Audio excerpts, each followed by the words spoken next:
Assalamualaikum warahmatullahi wabarakatuh. Selamat pagi siswa-siswi hebat SMP Negeri 2 Punjuk, khususnya kelas 9. Salam Pancasila. Baik anak-anak, berjumpa lagi dengan Bu Rani di pertemuan ketiga ini, yaitu kita belajar bersama lagi tentang pendidikan Pancasila dan kewarganegaraan. Nah, pada pertemuan kali ini alhamdulillah kita sudah masuk di pertemuan ketiga, dan kita sudah masuk di bab 5 karena kemarin kita sudah menyelesaikan bab 4 dan juga penilaian harian bab 4. Sekarang kita masuk di bab 5, yaitu tentang harmoni keberagaman masyarakat Indonesia. Kalau di bab 4 kita membahas tentang persatuan dalam keberagaman, sekarang kita membahas tentang harmoni keberagaman masyarakat Indonesia, yaitu kita bahas di sub A dan juga sub B. Sub A tentang makna harmoni dalam keberagaman, sub B tentang masalah dan akibat yang muncul di dalam keberagaman masyarakat Indonesia. Baik, tujuan pembelajaran hari ini yang pertama adalah mendeskripsikan makna harmoni keberagaman, yang kedua mengidentifikasi macam-macam harmoni keberagaman, yang ketiga menelaah permasalahan yang muncul dalam keberagaman masyarakat Indonesia. Jadi pada pertemuan kali ini kita memiliki tujuan pembelajaran sebagai berikut ini. Baik, kita mulai pembelajaran ya, masuk di bab 5. Namun sebelumnya marilah kita berdoa terlebih dahulu. Semoga pembelajaran hari ini bisa berjalan lancar dan juga bermanfaat, dan kita selalu dalam keadaan sehat walafiat. Amin. Berdoa dimulai. Berdoa selesai. Baik, kita mulai dari ragam Indonesia. Nah, Indonesia itu beraneka ragam apa saja? Nah, kalau dilihat dari ini, pakaiannya ini keberagaman apa? Pakai jilbab, ada yang pakai ini apa ya? Pastur. Nah, ada pendeta. Nah, ini berarti keberagaman agama, betul. Kalau ini, coba dari gambar ini keberagaman apa? Ya, keberagaman suku. Kalau dilihat di situ ada suku Dayak ya. Ya, ada suku Dayak. Kemudian kalau dilihat dari sini ada, ya coba dilihat. Ya, ada keberagaman ras ya, dilihat dari warna kulit, jenis rambut dan lain sebagainya. Kemudian kalau ini ada tari, jahit, premong, ada apa ya, ini beraneka ragam baju adat ya, berarti apa? Keberagaman budaya. Nah, Indonesia itu beraneka ragam ya, dari mulai agama, ras, suku, dan budaya itu sudah beraneka ragam. Nah, makna harmoni keberagaman. Setelah kita tahu macam-macam keberagaman yang ada di Indonesia tadi, kita bahas tentang makna harmoni keberagaman. Harmoni berarti keselarasan atau keserasian. Nah, keberagaman berarti banyak jenis atau bermacam-macam.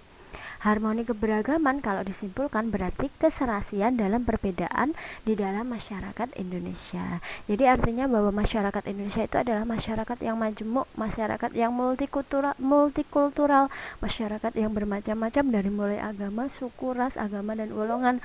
Hal ini karena apa? Hal ini karena dipengaruhi karena salah satunya adalah letak wilayah Indonesia yang berkepulauan ya. Jadi negara Indonesia itu adalah negara yang kepulauan, makanya melahirkan banyak sekali suku, ras, agama, dan golongan. Itu adalah salah satu faktornya. Nah, harmoni keberagaman ini adalah keserasian dalam perbedaan dalam masyarakat Indonesia tersebut. Nah, jenis harmoni keberagaman, harmoni dalam keberagaman sosial budaya. Kedua, harmoni dalam keberagaman ekonomi. Yang ketiga, harmoni keberagaman harmoni dalam keberagaman gender. Gender itu artinya jenis kelamin ya. Oke. Keberagaman sosial budaya.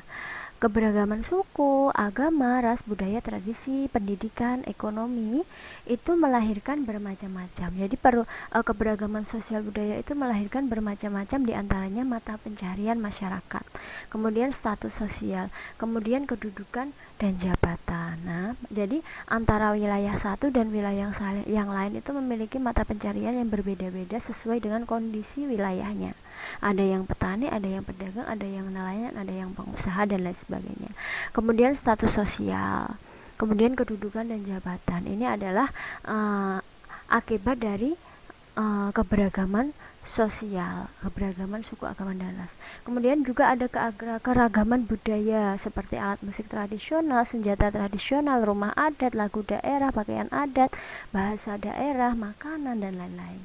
Jadi Indonesia itu adalah negara yang kaya, kaya akan budayanya, kaya akan sukunya, dan lain sebagainya. Jadi kita patut bersyukur kita hidup di wilayah negara yang kaya sekali. Baik. Nah, keberagaman sosial budaya Indonesia merupakan kekayaan bangsa yang menjadi sumber keindahan yang dijadikan sarana untuk saling memahami, toleransi, saling menjaga, dan terbentuknya harmonisasi dalam sosial budaya. Ini terpotong ya. Ini harmonisasi dalam sosial budaya. Jadi keberagaman sosial budaya di Indonesia itu dijadikan senjata, dijadikan sebuah modal, sebuah kekayaan bangsa Indonesia untuk apa? Untuk kita saling memahami, saling bertoleransi, saling menjaganya, saling melestarikannya. Akhirnya terbentuklah harmonisasi dalam sosial budaya. Nah, sekarang masuk di harmoni keberagaman ekonomi. Ada keberagaman diantaranya beragamnya tingkat penghasilan, jenis pekerjaan, latar belakang pendidikan. Nah, sehingga adanya perbedaan inilah menyebabkan taraf hidup masyarakat di Indonesia juga berbeda-beda. Ada masyarakat yang berkecukupan, ada juga masyarakat yang kurang mampu. Nah, adanya masyarakat yang tidak mampu memenuhi kehidupan secara layak seperti makanan, pakaian, dan tempat tinggal, maka sangat diperlukan pemeliharaan harmonisasi dalam masyarakat, yaitu diantaranya dengan memberdayakan ekonomi masyarakat melalui kemudahan dan fasilitas untuk meningkatkan taraf hidupnya oleh pemerintah dan masyarakat sehingga tercipta harmoni dari keberagaman ekonomi masyarakat. Artinya bahwa adanya fasilitas dari pemerintah untuk meningkatkan taraf hidup masyarakat yang kurang mampu, dan juga sesama masyarakat itu saling membantu untuk meningkatkan taraf hidup masyarakat lainnya yang kurang mampu. Sepertilah akhirnya terbentuklah harmoni keberagaman di dalam bidang ekonomi. Nah, masuk di harmoni keberagaman gender masyarakat Indonesia. Gender adalah sifat yang melekat pada laki-laki dan perempuan. Gender menunjukkan pembagian peran, kedudukan, dan tugas antara laki-laki dan perempuan.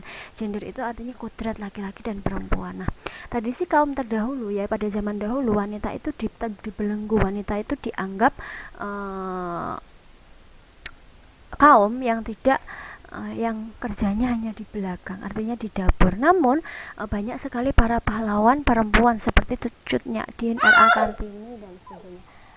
Mereka adalah para pahlawan perempuan yang mereka membuktikan bahwa kaum wanita itu juga memiliki hak dan kedudukan yang sama untuk memperjuangkan kemerdekaan, sesuai kemampuannya. Nah, pergeseran nilai sosial budaya mempengaruhi profesi maupun kedudukan seseorang dalam masyarakat. Saat ini antara laki-laki dan perempuan sudah mengalami kesetaraan. Dilihat dari banyak perempuan yang dapat melakukan pekerjaan laki-laki, begitu sebaliknya ya. Jadi sekarang itu antara laki-laki dan perempuan itu dari segi pekerjaan itu sudah tidak dibedakan lagi, semuanya memiliki kesempatan yang sama ya. Itu adalah harmonisasi keberagaman gender. Nah, dengan demikian apapun profesi, kedudukan, jabatan dalam masyarakat, baik laki-laki maupun perempuan memiliki kesempatan yang sama untuk berperan dalam kehidupan sosial, ekonomi, politik, dan pertahanan dan keamanan sesuai kemampuannya.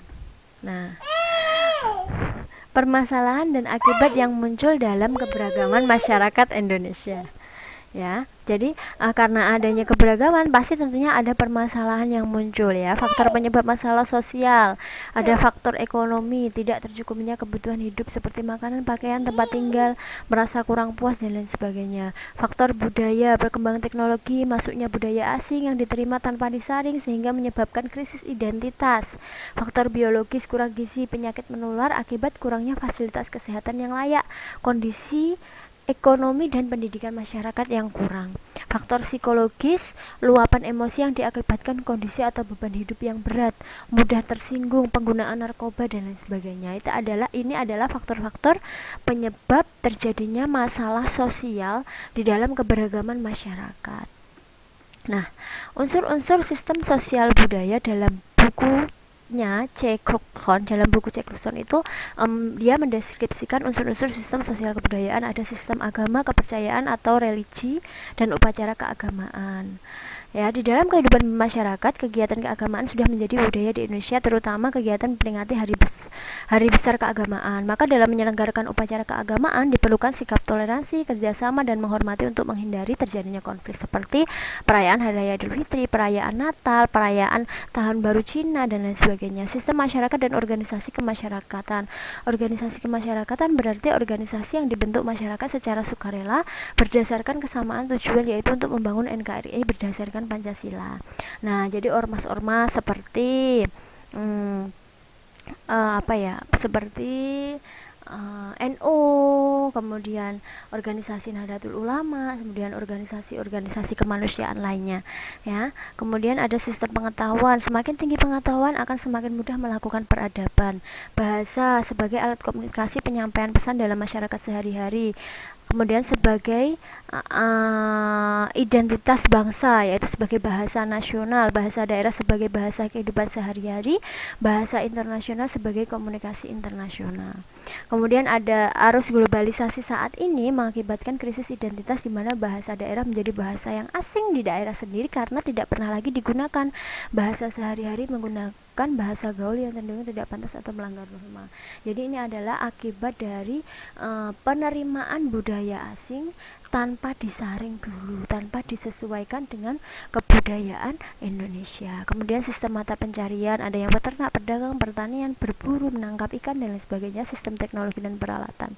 Nah, sistem teknologi dan peralatan ini merupakan sesuatu atau sistem yang sangat sering atau mudah sekali mengalami perubahannya, karena teknologi itu diiringi dengan perkembangan zaman. Apalagi di era globalisasi ini, perkembangan teknologi berkembang sangat pesat, bukan hanya di Indonesia tapi di seluruh dunia. Nah, tantangannya bagi bangsa Indonesia ini apa? Nah, salah satunya adalah masalahnya banyak sekali alat-alat teknologi yang Indonesia harus mengimpor dulu dari negara lain. Nah, ini adalah PR bagi kita semua, bagi kalian ya, generasi penerus bangsa, bahwa artinya kita harus meningkatkan keterampilan, harus meningkatkan inovasi, mengeluarkan ide-ide kita agar kita mampu membentuk produk sendiri, sehingga kita tidak perlu mengimpor dari negara lain. Kalau bisa kita ekspor ke negara lain. Nah, kemudian ada kesenian. Menurut Kamus Besar Bahasa Indonesia, kesenian adalah kemampuan akal untuk menciptakan sesuatu yang bernilai tinggi. Seni dibagi menjadi 3 bagian, yaitu seni lukis, seni rupa, seni lukis patung dan ukir, seni sastra, puisi dan proses, seni pertunjukan, ada seni tari, drama, teater, dan juga musik. Nah, kemudian menurut Haviland, fungsi seni adalah sebagai hiburan masyarakat untuk menentukan norma perilaku yang benar, menambah solidaritas sebagai simbol komunikasi budaya dengan masyarakat lain. Nah, itu tadi adalah unsur-unsur sosial budaya menurut Krugson, ya. Nah, baik, itu tadi adalah materi harmoni keberagaman masyarakat Indonesia, termasuk faktor-faktor penyebab masalahnya dan juga unsur-unsur sosial budaya di dalam keberagaman menurut Krugson. Nah, baik, sekian itu tadi pembelajaran kita hari ini, semoga bermanfaat bagi kita semua. Salam semangat. Wassalamualaikum warahmatullahi wabarakatuh. Selamat siang. Salam Pancasila.